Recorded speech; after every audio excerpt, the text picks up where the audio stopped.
So in this episode of Paint Talk, I'm going to go over the most asked questions that I get about oil painting, which are, I'm new to oil painting, where do I start? What kind of brushes do you use? What's medium and how do you use it? What's fat over lean? Should I be doing glazes? Exactly what colors should I have on my palette?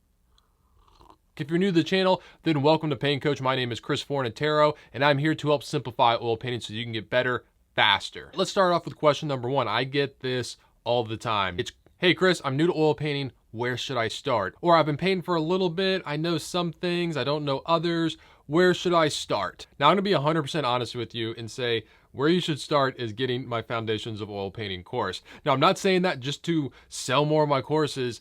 Like, I honestly made this course because I got this question so often. It was the number one question I got on YouTube. People messaged me on Instagram asking this. When I was taking one-on-one students, I felt I was saying the exact same thing to everybody for like the first few months. I was just going over the exact same stuff and I was like, wow, I need to like package all this and just be able to give it to people because it's just the same base information to get people going. It pretty much covers all the major questions you probably have about oil painting. All the base fundamentals you need to know, like color mixing, value, simplification. I know it's like intimidating, like you sit down, you're like, what should I paint? You know, what should I be using? Like, what should I be getting better at? And the course does that too. It just takes you step by step, exercise by exercise, painting to painting. And if you're unsure about it, I can give you the color mixing video from that course for free. I'll put a link to where you can get that in the description below, but it's 7 hours of content that you can access at any time. When you have it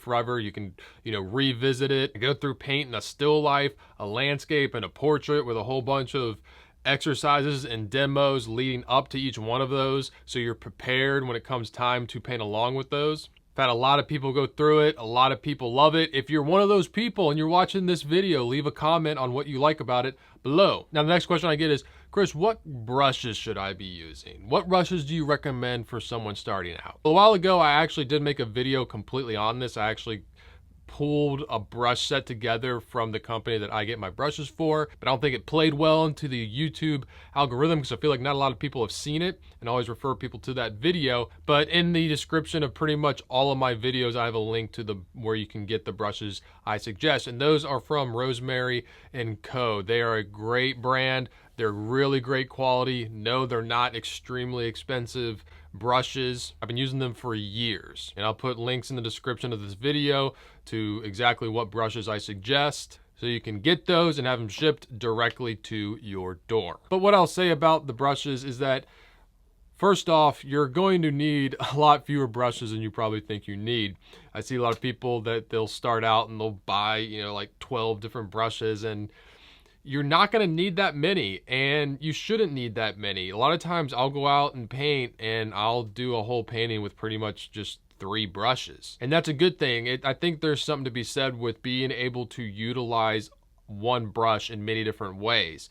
All the brushes that I have in the brush set are flats, so they got a nice straight flat edge, so you can get a good straight edge. You can turn it on its side and you get a pretty thin line. You can get a thick mark. There's a lot you can do with them. They're also synthetic brushes. Some painters like the bristle brushes, some like synthetic. I like the synthetic brushes because they hold their shape for a long time. I just really don't like seeing people get bogged down with, materials and what should I get and how much and all that.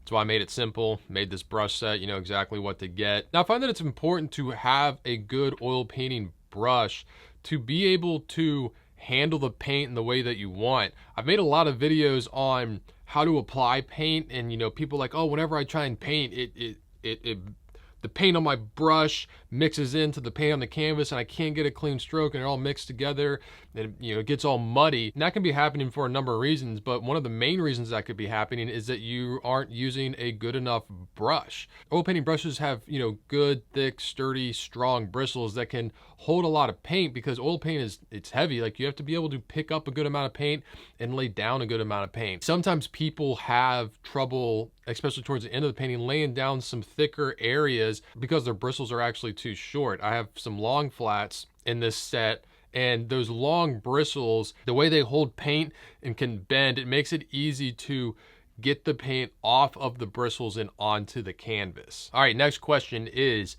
What is medium? How do you use it? How much do you use? I personally think that people make too big a deal of medium, honestly. It serves a pretty simple function. It's there to change the consistency of your paint. Oil paint is made up of pigment and oil. So when you want the paint to be a different consistency, you're gonna just add some more of that oil. Now the question of when do I use it? I tend to use it mainly in the middle stages of my painting. I tend to start out all of my paintings using the paint thinner to thin out my paint, because the paint thinner is going to absorb quickly, it's going to dry and set up faster. So I use that for my initial layers. When I'm blocking things in, the paint's pretty thin, and I know I'm going to be layering on top of that. But then after that, I'm going to start using medium. For me, this is mostly going to be linseed oil, or if I want a fast drying medium, I'm going to be using liquid original. And I'll use that for a while, and I'll progressively work my way to just straight paint. So it's paint with paint thinner, paint with some medium, and then pretty much straight paint at the end. So that's working thin to thick. And I get some people saying, oh, well, I thought adding medium makes it thicker. Doesn't make it thicker? No, it doesn't make it thicker. If you think about it, if you took some paint and put some linseed oil, it's gonna flow more because it's been thinned out. You take just straight paint, like on a palette knife, that's really thick paint. And a lot of times at the end of my paintings, I am using a palette knife because I need the paint to be that thick. Now the next question, which is pretty much a sub question of this, is what about fat over lean? Doesn't that come into play? So you can get really specific with all this, but I'm just gonna keep it simple. When paint is considered lean is when it doesn't have as much oil in it. So if you take paint and you mix it in with a lot of paint thinner, that's reducing the ratio of oil in the paint. And on the other end, a paint that is fat has more oil in it. So technically, a layer of paint that you use some linseed oil in is going to be fatter than just straight paint. But straight paint is actually thicker than that paint that has linseed oil in it. So fat over lean comes into play when you're doing a painting over a longer period of time in which layers are drying and you're adding paint on top of those dried layers. Because even though that paint is dry to the touch, it's still drying on the inside and it's expanding. And for oil paint to be fully dried, it can take, up to 6 months to a year to be 100% fully dry. So if you're gonna put wet paint on top of another layer of dried paint, you wanna make sure that paint is fatter, because fatter means it's gonna be more flexible and it's not going to crack. So if I blocked out a painting with some paint and paint thinner, set it aside, came back to it in a week and it was all dried, I'd wanna make sure that the next layer of paint that I put on top of that is fatter, meaning I'm using medium. Now, honestly, I'm not a giant expert on the fat over lean because I really don't use it that much, because most of the paintings I do, I complete in a short enough amount of time that the fat over lean doesn't really come into play. I do a lot of paintings a la prima. At the most, they could take, a few days, but I like working the painting while all the paint is still wet. And if all the paint's still wet, it's all mixing together and there really aren't defined layers. I've been oil painting for, like 13 years now, and I have paintings that are 13 years old, and I've never experienced cracking in any of my paintings. Knock on wood. All right, next question kind of has to do with mediums and everything, which is glazing.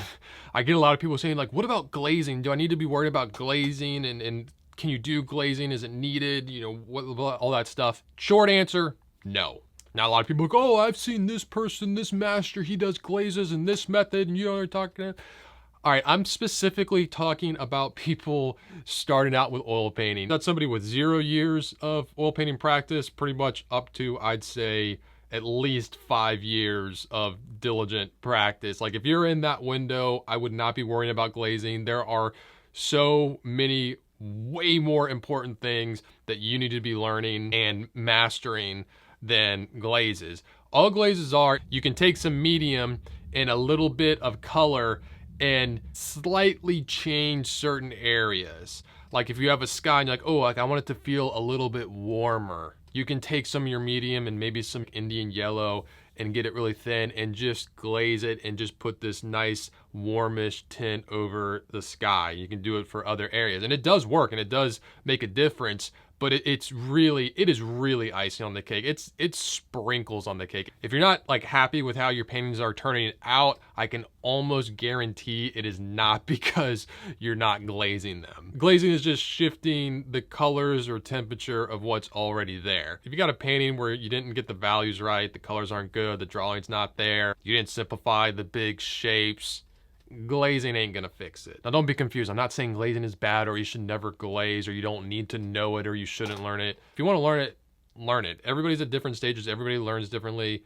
Everybody's path of painting is completely differently. And if you want to learn and do that, definitely go for it. It's just whenever I get asked about glazing, I can tell that the people asking it think that it makes like a big difference and that their paintings may not be working because they're not glazing. And that's just not the case. As you can see from like the past few topics that I've talked about, like my painting process isn't a long one where I'm building up multiple layers over a long period of time. Some painters work that way and produce great results. I personally just don't.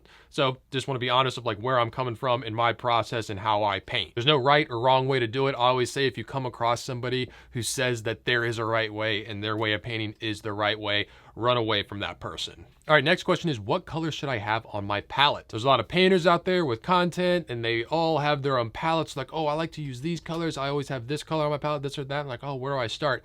I always say start with the primaries in white, specifically ultramarine blue, alizarin crimson, cadmium lemon, and titanium white. Yeah, there are other painters out there that use the primaries, but they don't use exactly those primaries. They're not wrong or right. I'm not wrong or right. I'm just telling you what I use and what's worked for me and what I can advise you on. I can only advise you on things that I've done, and those are what I've used, and I've been really happy with the results. And I always highly recommend people start with just the primaries in white because it gives you a strong foundation of color. If you just start buying tubes of paint whenever you want to get to certain colors, you're not going to learn how to get to those colors. You're not going to be a very self-sufficient color mixer. I mean, I'll use other colors on my palette, like I'll get burnt sienna, yellow ochre, cerulean blue, things like that, but I could mix those if I needed to, so I know where those colors are coming from and where they fall in that spectrum of red, blue, or yellow. Because whenever I'm mixing a color, all I'm thinking is, does it need more red, does it need more yellow, does it need more blue, or does it need more white? And I found that very simple approach makes things easier.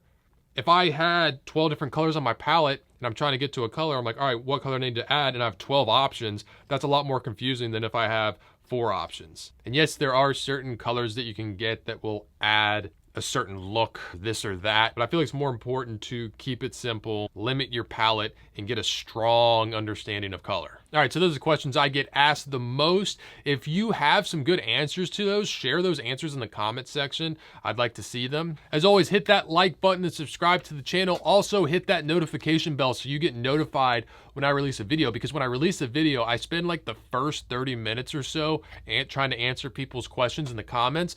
So if you want to get a question answered by me, your best chance is to comment on the video really quickly, and you'll know about the video right away if you hit that notification bell. And if you want to see what I'm painting on a daily basis, you can follow me on Instagram at Forza43. I'm Chris Fornatero here telling you to go get painting.